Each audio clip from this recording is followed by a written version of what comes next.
السلام علیکم دوستو، آج کی کہانی کا نام ہے اجنبی مہمان۔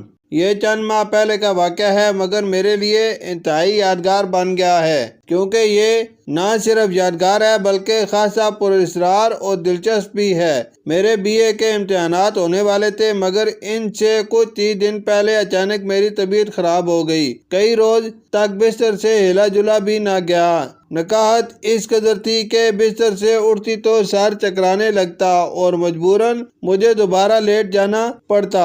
اس سب میں پڑھائی بھی ڈسٹرب ہو کر رہ گئی تھی۔ ڈاکٹر کی ہدایت پر مسلسل کئی روز دوا کھانے کے بعد کچھ افاقہ ہوا۔ اس دوران میرا ایک ہفتہ ضائع ہو گیا تھا اور کمزوری الگ محسوس ہو رہی تھی۔ امتحان سے ایک ہفتہ قبل امی نے مجھے سختی سے ہدایت کی کہ روز رات کو دودھ پی کر سونا ہے اور رات دیر تک پڑھائی نہیں کرنی۔ جو تیاری کرنی ہے وہ صبح اٹھ کر کر لینا۔ امی روز رات کو دودھ ابالنے کے بعد دودھ والی گڑوی میرے کمرے میں ہی رکھ دیتی تھی تاکہ ذرا ٹھنڈا ہونے پر میں اس میں سے ایک گلاس نکال کر پی لوں اور باقی دودھ فریج میں رکھ دوں۔ چنانچہ میں ایسا ہی کرتی۔ یہ 2 روز بعد کی بات ہے۔ میں پڑھائی ختم کرنے کے بعد اٹھی، دودھ والی گڑوی سے دودھ نکال کر گلاس میں ڈالا اور خود پینے کے بعد یہ سوچ کر لیٹ گئی کہ ابھی دودھ گرم ہے، تھوڑی دیر بعد اسے فریج میں رکھ دوں گی۔ جانے کس وقت میری آنکھ لگ گئی اور میں گہری نیند سو گئی۔ رات کا جانے کون سا پہر تھا جب اچانک میری آنکھ کسی برتن کے گرنے کی آواز سے کھل گئی۔ مجھے کمرے میں گڑبڑ محسوس ہوئی اور میں نے اٹھ کر چاروں طرف نظریں گھمائیں۔ پھر ایک جانب مجھے کوئی چیز تیزی سے حرکت کرتی نظر آئی، جسے دیکھ کر میں کگی بن گئی۔ چھوٹی سی کوئی چیز کمرے کے فرش پر تیزی سے اچھل رہی تھی اور اس کی اس حرکت سے برتن گرنے کی آواز پیدا ہو رہی تھی۔ اب میری نظریں نیم اندھیرے میں کچھ حد تک دیکھنے کے قابل ہو گئی تھی۔ اب جو میں نے غور سے دیکھا تو معلوم ہوا کہ کوئی سیاہ رنگ کی چیز دودھ والی گڑوی کو لے کر اوپر نیچے ایسے اچھل رہی ہے جیسے کوئی گیند ہو، اور اسی سے وہ برتن گرنے والی آواز پیدا ہو رہی تھی۔ مگر ابھی تک میں یہ بات سمجھ نہیں سکی تھی کہ آخر وہ کیا چیز ہے۔ اب شاید اس سیاہ چیز کو میری موجودگی کا احساس ہو گیا تھا اور اس نے زیادہ زور سے اچھلنا شروع کر دیا۔ میں اگرچہ بہت خوفزدہ تھی، مگر نہ تو چیخ رہی تھی اور نہ ہی کمرے سے بھاگنے کی کوشش ہی کی تھی۔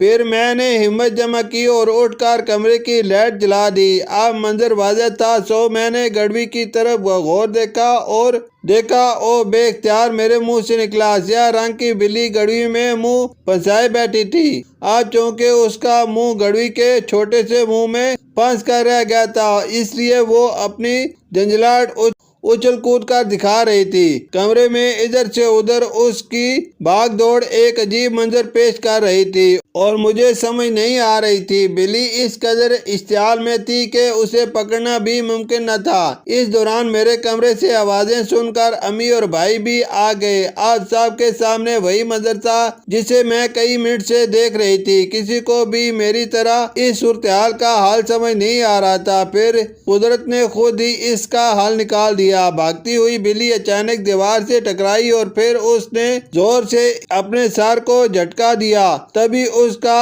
سر گڑوی سے نکل آیا۔ کچھ دیر کے لیے بلیک ٹھٹکی، جسے وہ بھی منظر دیکھ کر حیران ہوئی اور پھر اس نے ہم سب کو حیران کرتے ہوئے کمرے میں لگے کولر کی طرف دوڑ لگا دی، مگر جلد بازی میں وہ کولر کے اوپر لگے ہارڈ بورڈ میں الجھ گئی اور اسے دوبارہ واپس آنا پڑا۔